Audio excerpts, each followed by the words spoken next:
In the wake of the COVID-19 pandemic, thousands of people have lost their lives, livelihoods, and loved ones.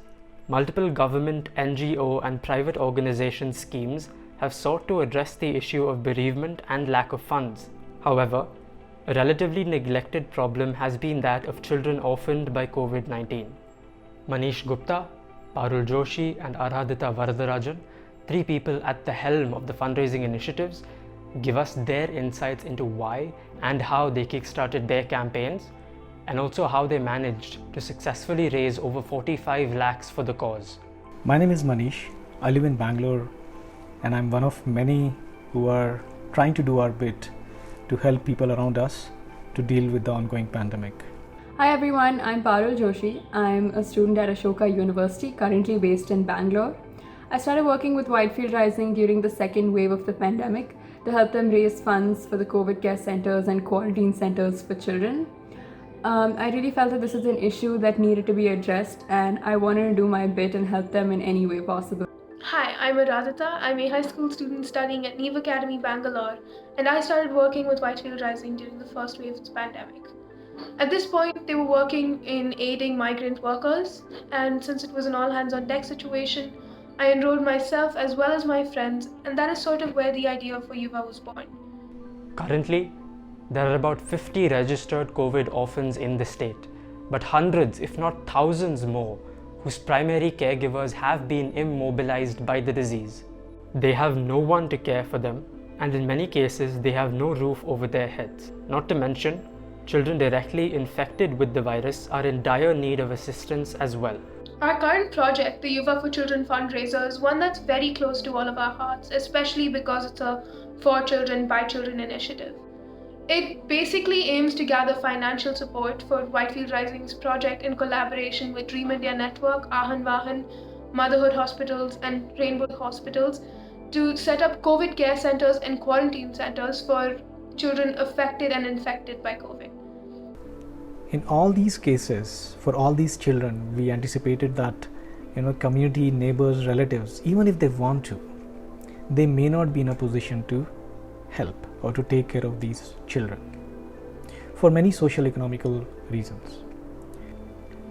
It's obvious that the COVID positive child cannot be taken care the way a COVID positive adult is going to be taken care of. The COVID positive children or impacted by the COVID cannot be in the same care center where adults are.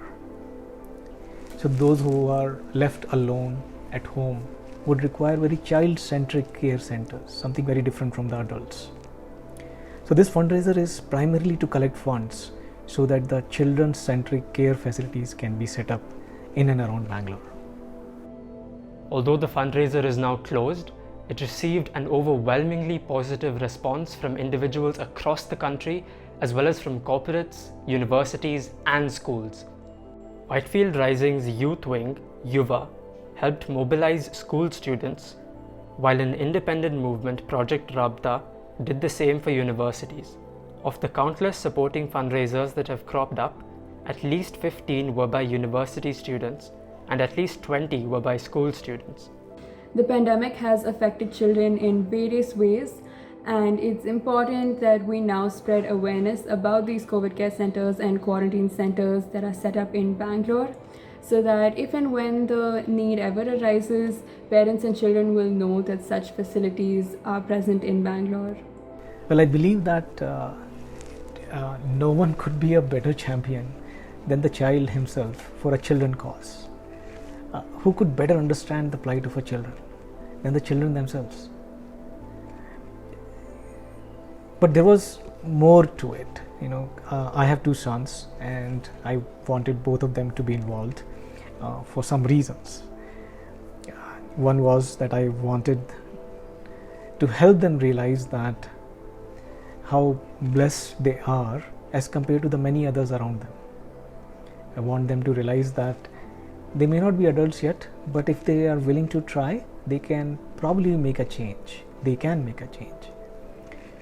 I want to instill in them the empathy for the less fortunate ones, of course, and of course the sense of responsibility towards the society they are part of.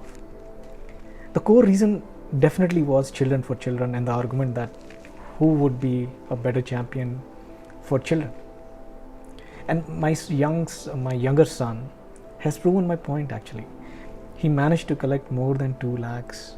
While this problem will persist, the youth of this nation rising up to the occasion and alleviating the distress of a significant number of children must be commended. Whitefield Rising and its partners' initiative was merely the beginning of a much larger movement towards empathy and support. As fellow human beings, it is our duty to help in any way we can. The hidden or the subliminal goal is to inspire children of all ages to not sit on the side and to get involved, to participate and influence the society that they live in a positive way.